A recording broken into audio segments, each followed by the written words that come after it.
I understand what Trump is doing, okay? You have a federal office in Los Angeles, and now you suddenly have hundreds and thousands of people demonstrating in front of your office and try to prevent you from executing your responsibilities.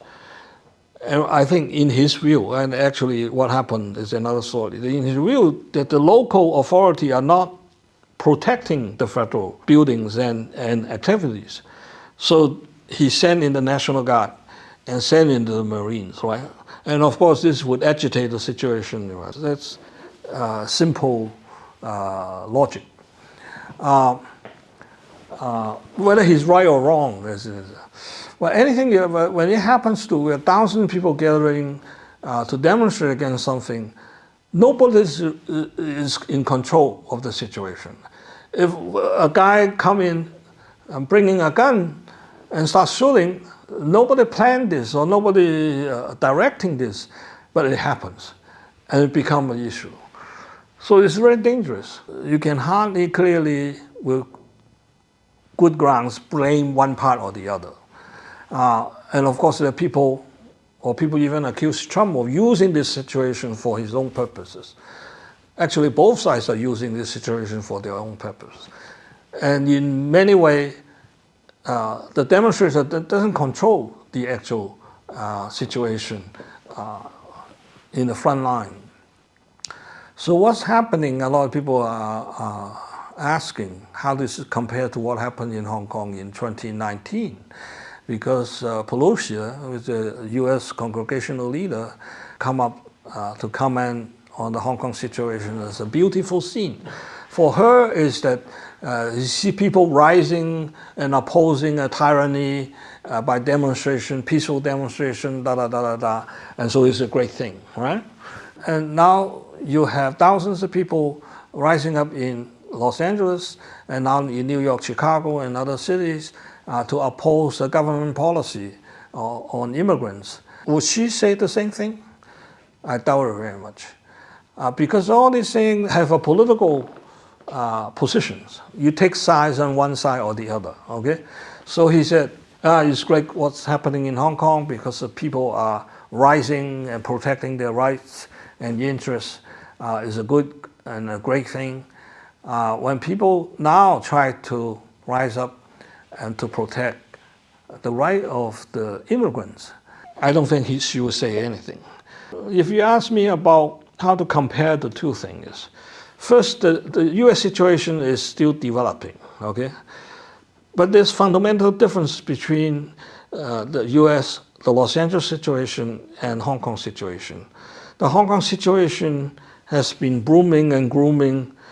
We had, in 2014, the Occupying Central movement, which is a copy of Occupying Wall Street, try to using civil disobedience to protest certain action or pushing certain demands on the government.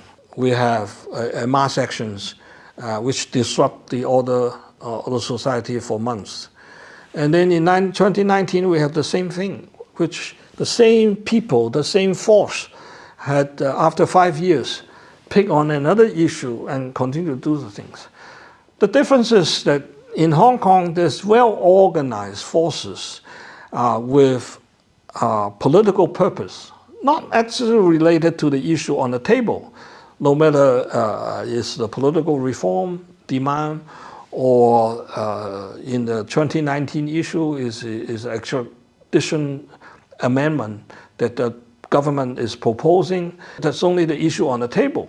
But their ultimate goal is to take control of the government by arousing people, and then in the election, they would control the legislatures.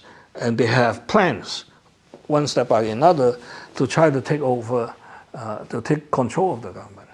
Well, in Los Angeles, I don't see that. I don't know, maybe tomorrow or 6 months or a year later, this might happen. But at least at the present moment, that's simply a reaction to Trump and Trump's policy on immigration. Of course, I believe their guts against Trump is just not only on immigration as a Trump administration as a whole. It's evolving, it's developing, but you don't know what would be the next development. For Elon Musk to say we need a new party, which again reflecting the situation Americans is facing. They are facing a huge change, big problems.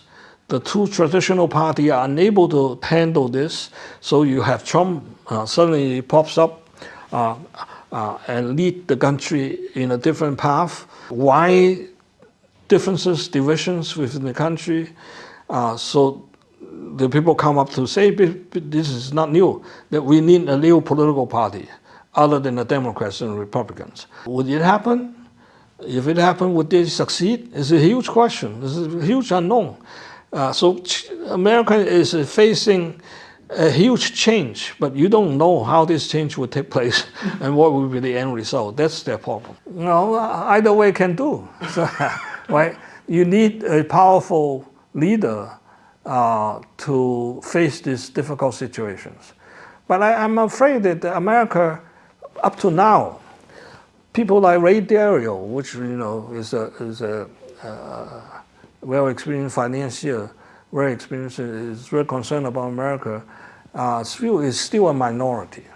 The most of the Americans didn't recognize the kind of trouble they are in. Okay, it's only a small minority. It's not just Trump. Okay, it's not just the Republicans, but a small minority recognize the deep trouble America's in. We need big actions.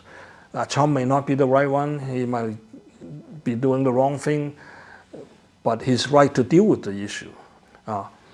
So whether a third party, even a third party, what can the third party propose that can galvanize the populations into a new direction and take up very painful solutions, which is very difficult.